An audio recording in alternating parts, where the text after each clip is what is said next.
ousado. Nós precisamos de fato ser ousados nas nossas vidas, naquilo que se diz respeito ao nosso Deus, ao nosso Pai, ao nosso Salvador. A história de hoje está em 2 capítulos do primeiro livro de Samuel, capítulo 13 e capítulo 14. São histórias grandes e compridas. Eu vou tentar simplificar para que você consiga entender. Na realidade, tudo que eu queria é apenas um versículo do capítulo 14, mas se eu te falar só esse versículo do capítulo 14, você não vai entender. Israel tinha acabado de adquirir um rei, Saul, nome dele. Um rei que eles escolheram, aliás, o nome de Saul quer dizer aquele que foi dado, escolhido, um que chegou como resposta da petição. Saul, um homem de destaque, uma família de destaque, ele tem todo um privilégio. Na realidade, o capítulo 13 conta que ele tinha 30 anos de idade quando ele começou a reinar sobre Israel e reinou por 42 anos. É muito tempo. Se você conhece a história bíblica, você se lembra de uma parte da história, que é logo depois desses capítulos que eu estou mencionando, que Deus rejeita Saul como rei. E uma coisa que quando conta isso pra gente na classe de escola dominical, historinha de criança, a sensação que dá é que mal passou o tempo que ele estava sendo rei e ele foi rejeitado. Não, mas ele reinou por 42 anos. Saul tinha um filho chamado Jonatas. O nome dele em português é Jonatas, em inglês é Jonathan. E é de onde Gui e eu tiramos o nome para o nosso menino, Jonathan, que é alguém que foi dado por Deus. Não é um presente de Deus é o nome para Mateus, mas ele é alguém que foi dado por Deus. E na nossa vida eu acredito que é dessa forma mesmo. Essa semana o Jonathan, da lá de casa, que a gente chama ele carinhosamente de Johnny, ele fez aniversário. E ele falou comigo assim: pai, você pode falar na hora que você estiver pregando, para todo mundo saber que agora eu sou 5? Aí eu falei, vou falar, filho, fala assim. Eu pensei, como que eu vou arrumar para contar essa história? Nada melhor do que ter um tal de Johnny na história. Daí eu posso contar para todo mundo. Filho, papai falou, tá? Você 5. Todo mundo escutou. Ele me cobrou ali atrás agora. Você não falou para todo mundo. Eu sou 5. Jonathan era um rapaz que foi extremamente usado por Deus. Ele teve uma grande amizade com um dos grandes servos de Deus, que aliás foi um destaque em toda a história dos reis de Israel, que foi Davi. Jonatas era um amigo particular de Davi. Jonatas foi alguém que desafiou seu pai em diversas circunstâncias, porque o seu pai não estava fazendo a coisa correta. O texto conta para a gente, no capítulo 13, que eles tinham 3.000 soldados. Eles escolheram 3.000 soldados a dedo. Saul ficou com 2.000 e Jonatas ficou com 1.000. Foram para lugares diferentes, mas eles tinham um inimigo, que aliás continua sendo inimigo do povo de Israel, historicamente na Bíblia, o povo filisteu, e Jonatas desafiou os filisteus. Saul ficou sabendo, soa a trombeta, faz toda qualquer coisa. Os filisteus, de fato, então agora quer atentar contra o povo de Israel. Mas Jonatas, com poucos soldados, com pouca coisa, ele faz de fato uma coisa que é um dito popular. O dito popular diz que quem não arrisca, não petisca. Você não vai aproveitar daquilo que você tem para aproveitar se você não tiver condições de fazer um risco. Para facilitar quem está traduzindo, essa mesma ideia em inglês diz que no pain, no gain. Se você não tiver um sacrifício, você não tem resultados. Se você não tiver ousadia, você não tem resultados. E, pessoalmente, eu gosto da ideia de ser ousado, mas tem coisas que, tipo assim, não dá para você ser ousado quando você começa, os riscos começam a ser maiores do que a alegria. A turma que está aprendendo a esquiar e andar de snowboard, né? O risco começa a ser maior do que a alegria, do que o prazer. E algumas horas na minha vida, eu vou fazer 45 anos de idade, e eu devia ter uns 20 e pouco quando eu desisti de jogar futebol. Bater bola na rua, menino bate bola na rua, menino brasileiro bate bola na rua, calçamento, rua sem calçar, sem nada. Você já jogou bola até sair aquela casquinha, aquela pele de baixo assim do dedão, né? Naquele negócio esquisito, você se machuca. Sem contar aquelas pessoas que jogam com você como se estivesse disputando uma final de Copa do Mundo. Se bobear, você quebra sua canela facinho. Daí eu parei desses negócios de jogar bola, fazer umas outras coisas, somente por causa de uma coisa. detesto me machucar. Eu não gosto de me machucar, mas machucar, às vezes a gente pensa de forma física, mas você é machucado quando você se arrisca de forma emocional, sim ou não? Você é machucado em todas as circunstâncias, em forma financeira, quando você arrisca um investimento que não estava muito seguro. Investimento tem a possibilidade de te retornar um bom resultado ou de te levar à falência. E diz que a parte mais sensível do ser humano é o bolso, né? Quando machuca o bolso, fica complicado. Mas o capítulo 13 continua, e o verso 5 diz o seguinte: os filisteus reuniram-se para lutar contra Israel. Ficaram chateados. Jonatas foi lá, invadiu a área deles. Se fossem guerras de hoje, poderia dizer, ele bombardeou o lugar, mas eles não tinham bombas, eles não tinham, aliás, eles tinham muito poucas coisas, né? E quando os filisteus resolvem vir de volta, eles vêm a todo vapor. O texto continua dizendo, com 3.000 carros de guerra, 3.000 carros de guerra, não é pouca gente não, 6.000 condutores de carros. Aí você pensa com seus botões, os caras só têm 3.000 carros, para que 6.000 condutores? Se você pensa mais um pouco, morre um, você tem um reserva, você tem um reserva. Então eles foram de fato dizendo o seguinte, nós estamos entrando nessa batalha, não é só para brincar não, aquela história de que é importante é competir, é coisa para criança, e coisa de gente grande, o importante é ganhar. O segundo lugar é o primeiro perdedor. Medalha de prata está mais chateado do que o medalha de bronze, porque o medalha de prata, pelo menos, ou medalha de bronze, pelo menos ele ganhou de alguém para estar ali. O medalha de prata perdeu. O segundo lugar é o primeiro perdedor. Não tem essa história. Meu filho ganhou em segundo lugar, ganhou em terceiro. Não ganhou, filho, só ganha o primeiro lugar. Mas para criança a gente fala, né? O importante é competir. Os filisteus não entraram nessa história só para competir. Eles entraram para ganhar, porque o texto continua dizendo que eles tinham também uma infinidade de soldados. Diz que eles tinham soldados tantos quanto a areia da praia. Nunca fui na praia, como é que eu vou saber? Não vai. Se você nunca foi na praia, você vai ter que... A areia da praia tem mais grãos do que qualquer coisa que você imaginar. Qualquer coisa que você imaginar. Agora você imagina, o povo de Israel, um povo pequeno, tinha poucos soldados, eles escutam essa história, o texto diz, quando os soldados de Israel viram que a situação era difícil, e que seu exército estava sendo muito pressionado, o que eles fizeram? Esconderam-se. O que você faz quando a sua vida começa a chegar numa circunstância que de repente você olha e fala, eu fui ali e eu mexi onde não devia mexer e agora vem todo um exército contra mim? Eles estão com armas, com carros de guerra, com gente sobrando para conduzir os carros de guerra e com gente sobrando para lutar contra mim. E às vezes a gente tem essa sensação nas nossas vidas, que a gente está vivendo momentos exatamente desse jeito. A sensação que eu tenho é que existe todo um exército com infinidade de soldados lutando contra mim. Os soldados de Israel esconderam-se em cavernas, buracos, entre rochas e poços, cisternas. Às vezes eu faço isso.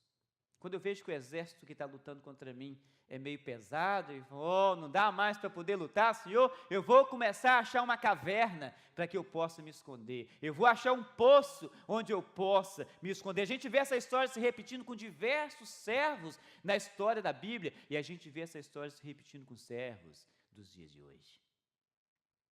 O texto diz que alguns até atravessaram o Jordão para chegar à terra de Gade e de Gileade. Eu não vou ficar preocupado que você saiba a geografia bíblica, não. Vou te dar uma ideia. Você está aqui em Brookfield. Uns ficaram com tanto medo que eles correram para New Jersey. Outros correram para Massachusetts. Eles foram para lugar diferente. Se você não lembra bem da geografia de que onde você está, imagina que você está no Brasil. Uns estavam em Minas e correram para Bahia. Outros correram para São Paulo. Falaram, não dá, eu não vou ficar aqui. Eles atravessaram, foram para a fronteira e foram para um lugar diferente porque eles estavam com medo. O medo te faz fugir para lugares distantes. O medo te faz fugir para longe. O medo do compromisso com Deus te faz fugir para longe dele. O medo dos compromissos no seu relacionamento e das dificuldades que traz no relacionamento faz as pessoas fugir. O medo do que vai acontecer amanhã me faz fugir das coisas que Deus mesmo tem colocado no meu coração. O medo vai sempre nos fazer fugir. Sempre nos fazer fugir. E o que Deus espera de nós é que nós sejamos ousados. Alguém que vai ter coragem de assumir os riscos. Alguém que vai ter coragem de ir, mesmo quando as circunstâncias parecem ser contrárias. O verso continua dizendo que os caras fugiram, mas Saul ficou, os soldados estavam com ele, alguns hebreus atravessaram o Jordão até chegar à terra de Gade, de Gileade, e Saul ficou em Gilgal. Os soldados que estavam com ele tremiam de medo. Sempre que eu vejo essa expressão na Bíblia, eu penso uma coisa, não é assim que a gente fala na rua. Não é assim que a gente fala na rua. Os soldados que ficaram com ele, de medo. Com medo. Como é que você se sente quando você vê um exército com infinidade de soldados lutando? Às vezes essa sensação que eu tenho, que é o mundo contra mim. Tem um exército com uma infinidade de soldados. É natural sentir medo. Saiba disso. É natural sentir medo. Natural. Porque diante da adversidade, isso vai sempre acontecer conosco. Sempre acontecer conosco. Você enfrenta uma adversidade, o que você tem? Medo. Chegou o inverno, diminuem os trabalhos para a maioria das pessoas. O que a gente sente? Medo. Tem um exército que está vindo contra mim, chega todo dia no meu mailbox. Tem um exército que está vindo, está ali, chegam todas essas coisas, medo. Medo. As circunstâncias adversas, as adversidades fazem nos sentir medo nos nossos relacionamentos.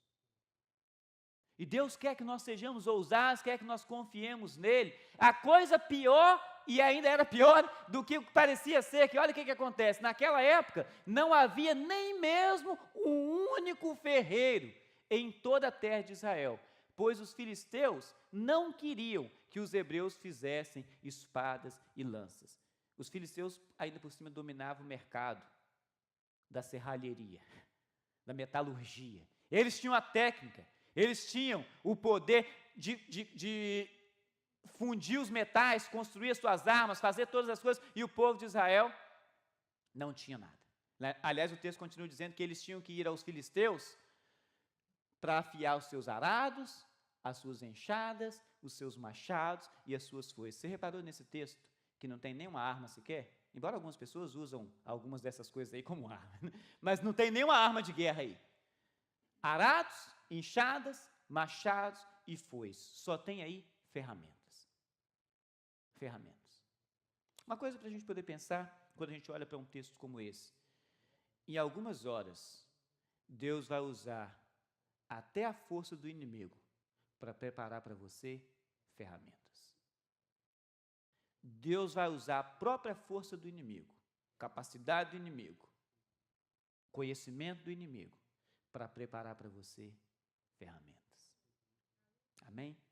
Somente Saul e Jonatas tinham armas. Por isso, no dia da batalha, nenhum soldado de Saul e Jonatas tinha espada ou lança nas mãos, exceto o próprio Saul e seu filho Jonatas. Até eu ia correr. Você está na guerra, em desfalque de gente, ainda por cima sem arma.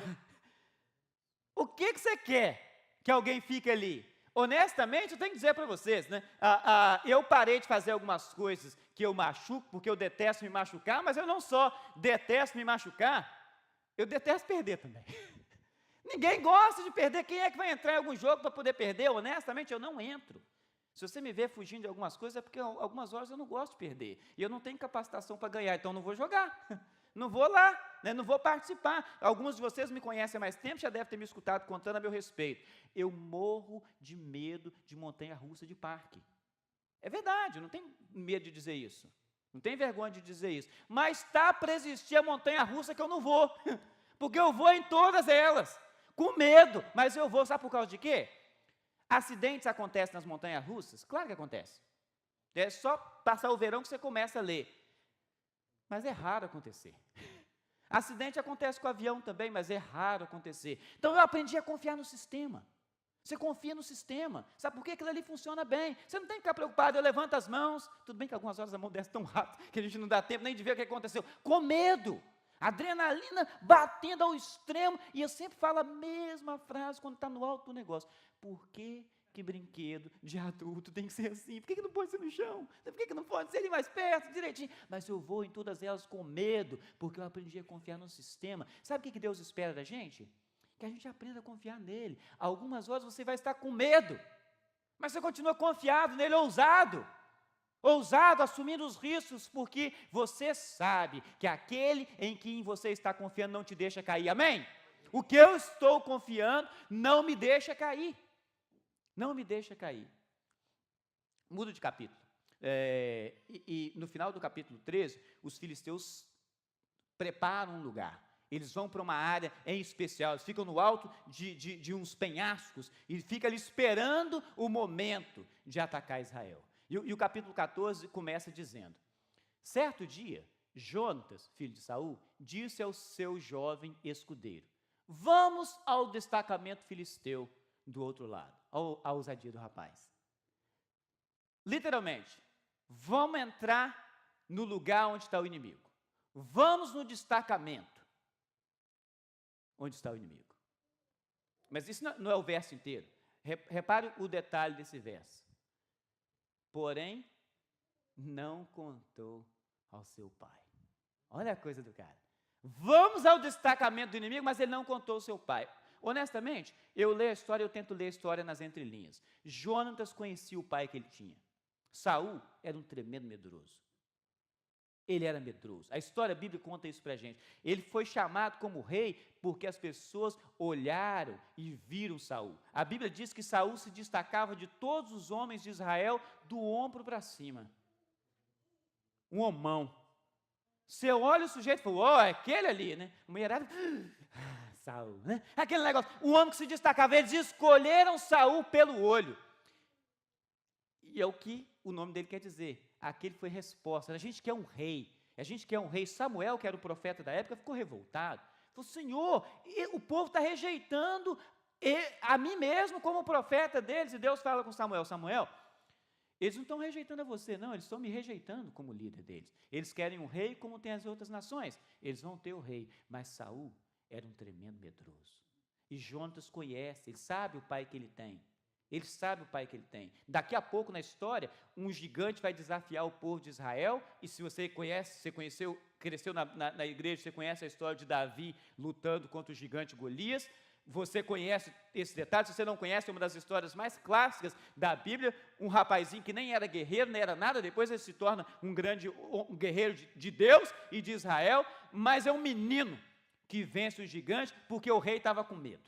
Não foi. Nenhum dos soldados do rei, os soldados fazem o que o comandante faz. Nenhum dos soldados do rei tinha coragem, porque o rei era medroso. Olha o que diz o verso 2 do capítulo 14. Saul estava aqui, sentado debaixo de uma romanceira. O povo em guerra, o rei sentado debaixo de uma árvore. Sombra e água fresca. Fui eu mexer com esse negócio de guerra, nada. E um monte de soldados com ele. O mesmo texto diz aí, ele tinha 600 soldados com ele. Os filisteus lá, em cima do desfiladeiro. Jonatas sai com o seu servo para poder ir lá com ele. O verso 4 diz assim: em cada lado do desfiladeiro que Jonatas pretendia atravessar para chegar ao destacamento filisteu, havia um penhasco íngreme. Um se chamava Bozés e o outro se chamava Sené. Tem uma foto aqui para você poder dar uma olhadinha nele. Essa foto é do lugar. Os penhascos, Jonatas e o servo dele andando no meio, os filisteus no alto desses morros aí. Um penhasco ao norte, diz o texto. Um penhasco ao norte, na direção de Miquimás, outro ao sul, na direção de Geba. Jonatas e o menino andando no meio. Os filisteus no alto do morro, desafiando eles.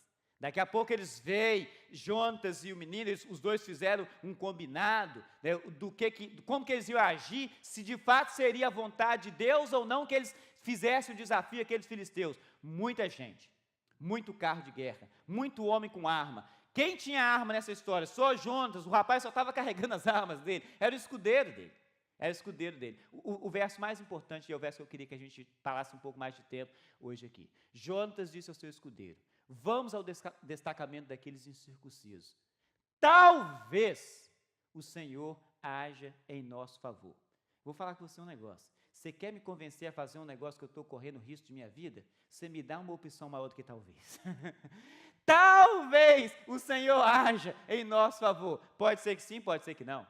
Maybe. Pode ser que sim, pode ser que não. O Senhor vai agir em meu favor. Mas ele continua dizendo, e é onde a base dele está: pois nada, você pode falar comigo? Nada? Nada pode impedir o Senhor de salvar. Aleluia. Nada pode impedir o Senhor de salvar. E o verso termina dizendo: seja com muitos ou seja com poucos. Coloca a sua vida nessa história. Todos os detalhes, os problemas, os inimigos, os guerreiros, as armas, o povo preparado, os carros de guerra, todas aquelas coisas que se levantam contra a sua vida. Nesse momento, nessa hora, preparados, você está sozinho ou sozinha. Talvez o Senhor haja em seu favor. Pode voltar lá, pode voltar lá. Talvez o Senhor haja em nosso favor, pois nada pode impedir o Senhor de salvar, seja muitos ou seja poucos. Na maioria das vezes, eu acho que o que eu estou armado é pouco. Mas para o Senhor, não tem nada que impede que Ele salve. Amém? Nada impede que o Senhor salve. Os meus recursos financeiros são poucos. O Deus que eu sirvo tem todas as coisas.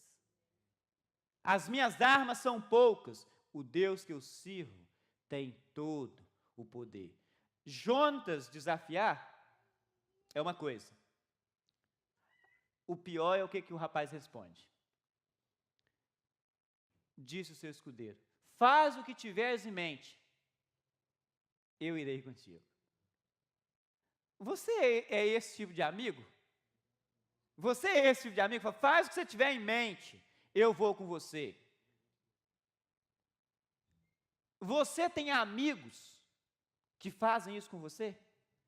Faz o que você tiver em mente, eu vou com você. Em outras palavras, eu confio na sua visão daquilo que é de Deus para nós. Isso é importante. Aliás, eu penso isso como líder. Eu pergunto a mim mesmo: as pessoas com quem eu lido diariamente diriam, faz o que você tem em mente, eu vou com você? Será que a gente teria esse tipo de situação?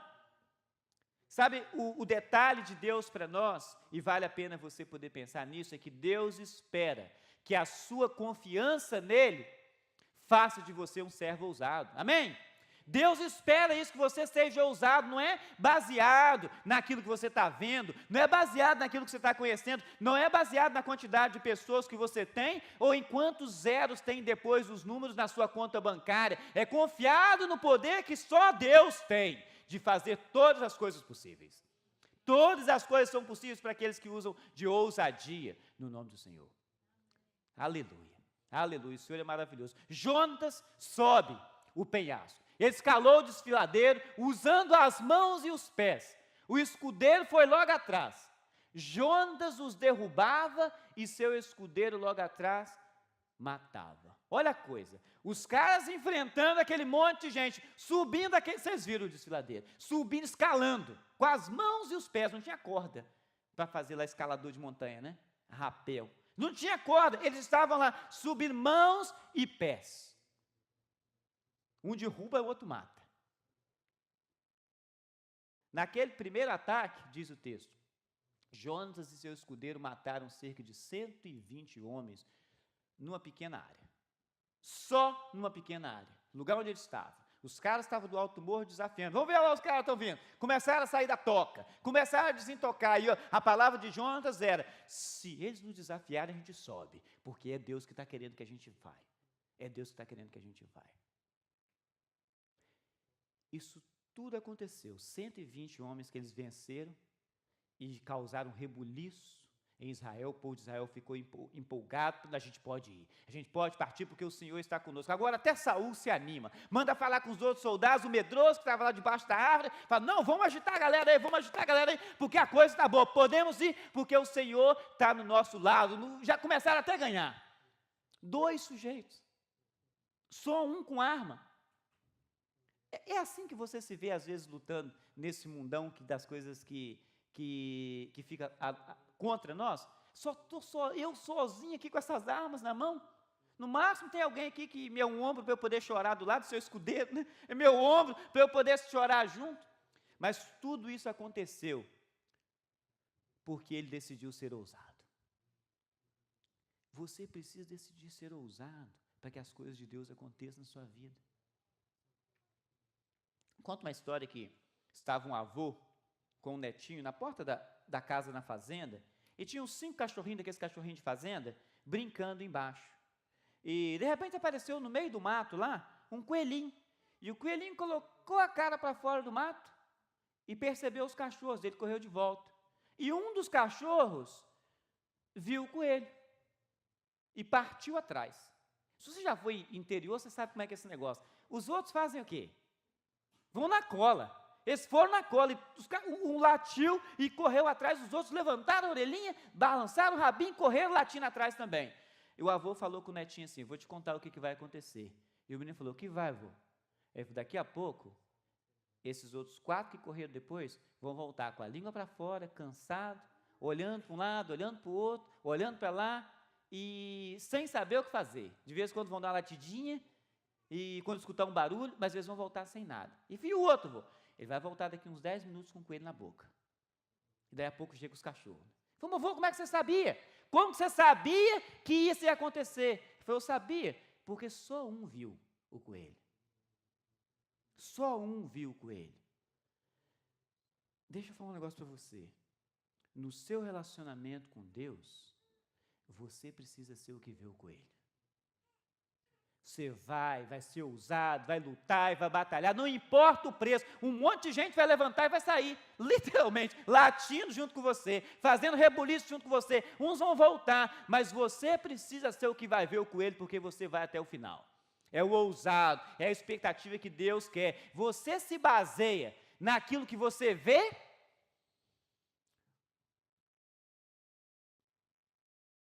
Pode voltar um pouquinho para mim, por favor. Ou em quem você crê? Em quem você se baseia? No que você vê ou no que você crê? É mais fácil a gente basear a nossa vida naquilo que a gente está vendo, naquilo que a gente está somando, naquilo que a gente pode pegar. Mas, honestamente, se você já passou mais do que uma semana na vida e na experiência com Deus, você sabe que Deus não funciona dessa forma. Deus quer que você confie nele. Deus quer que você creia nele. Deus quer que você seja ousado, que você dê um passo de fé. Deus quer que você deixe que a sua vida funcione baseado não no que você está vendo. O apóstolo Paulo fala, quando ele escreve sua 2ª carta aos Coríntios, ele fala, nossa vida não é baseada naquilo que nós vemos, mas é na fé que nós temos em Deus. Seja ousado, seja ousada. Quando você estiver enfrentando os desafios da vida, que você tiver a noção que tem muita raça de soldado contra mim aqui. Tem muita raça de lança apontando contra mim aqui. Tem muita coisa difícil. Eles estão no alto, eu estou bem no fundo de uma ribanceira. Escala, com as mãos, se for necessário. Arruma alguém que vai subir com você, que vai dizer para você, faz o que você tem em mente que eu vou com você. Eu vou com você. Porque Deus prepara essas pessoas, Ele coloca sempre alguém desse jeito do nosso lado. Porque são as pessoas que vão dizer, eu vou com você. Eu vou com você. O resto vai sentar debaixo das árvores, vão esperar com que as coisas passem. O texto termina dizendo, assim o Senhor concedeu vitória a Israel naquele dia. Olha que coisa. Porque alguém decidiu ser ousado. O Senhor abre porta, o Senhor dá vitória, o Senhor concede, porque alguém, sem falar com um medroso, diz: vamos lá, vamos invadir, porque o Senhor vai dar para nós, talvez, mas ele tinha confiança em Deus, de que de fato Deus faria. Eu acho bonito quando o apóstolo Paulo fala, em uma das suas cartas, ele diz o seguinte: eu digo isso por causa da consciência de vocês, não era da dele não, e algumas horas a gente vai ter que dizer isso para as pessoas, talvez o Senhor vai agir isso por nós, porque nem sempre as pessoas vão estar com a mesma confiança que você está, mas você precisa estar certo, que o Senhor é um Deus que nunca falha, amém?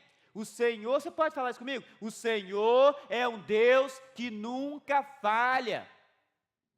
Não importa qual seja a circunstância que você está vivendo, Deus não falha.